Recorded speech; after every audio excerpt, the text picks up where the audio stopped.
and welcome back to another story time with Kidzone. I am Miss Shani and we have here Imani. Everybody give Miss Imani a big wave and a hello for joining us. So last week we talked about the great flood in which Noah had to build an ark to save his family and the animals.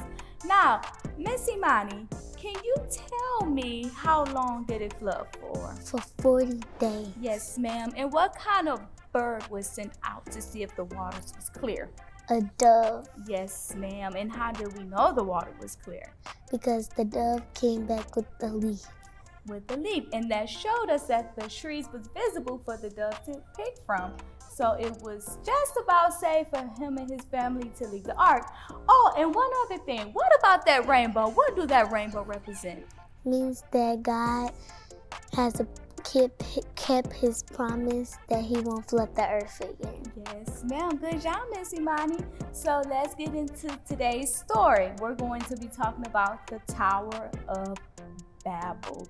Now, do you might know what that word Babel means?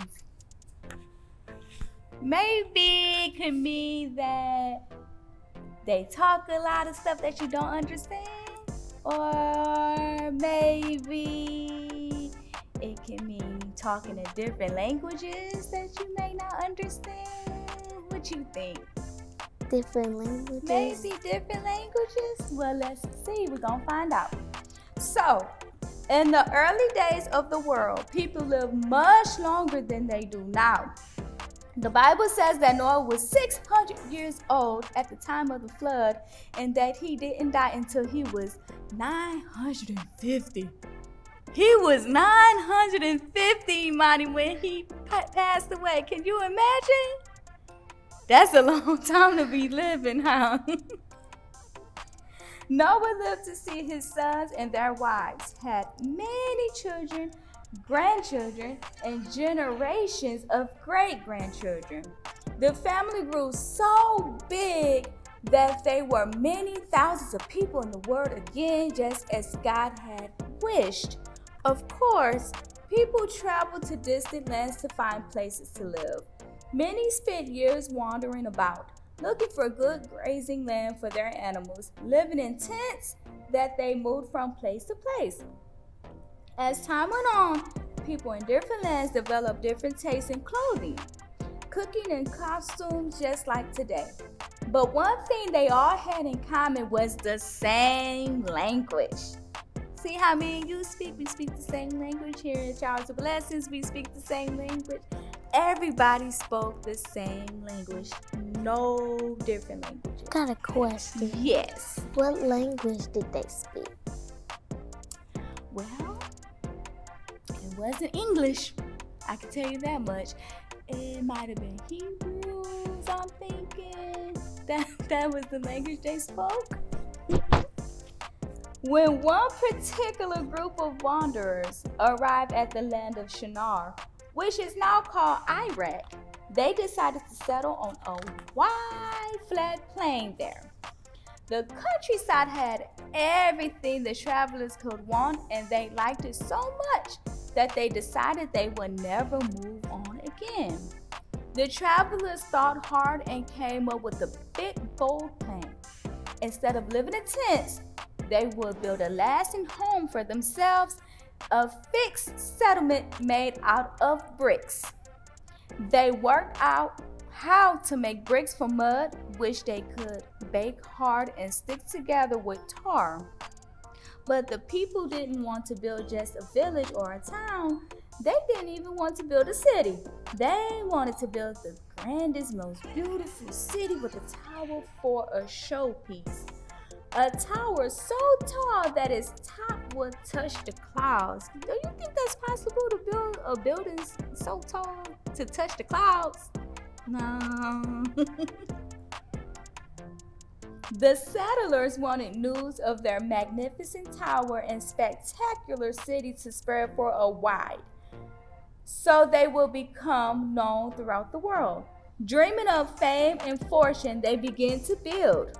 With all the digging, molding, baking, hammering, and chiseling that was going on, it wasn't long before God noticed what the people of Shinar were doing. He looked down from heaven and was amazed at the pleasing streets that were being laid out, the stylish houses that were taking shape, and the stunning tower that was soaring upwards into the sky. My goodness, God said to himself, I can't believe what these people are achieving.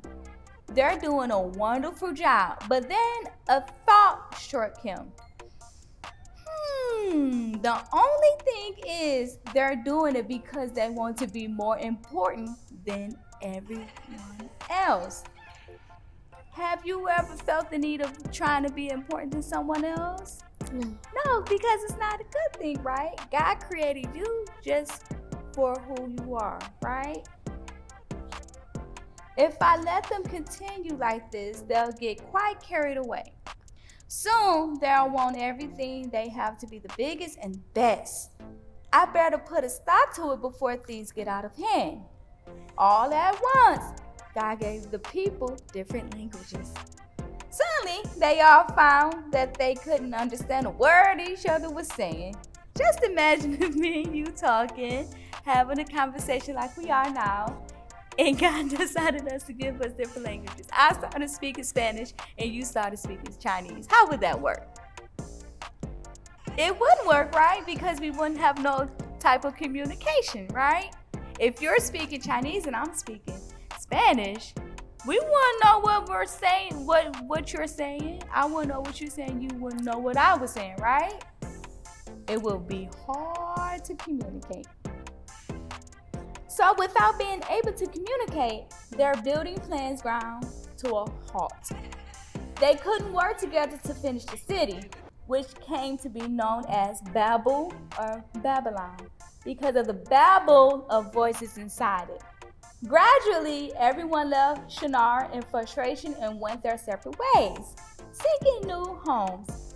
From then on, as they settle in distant lands, people in different countries have spoken different languages.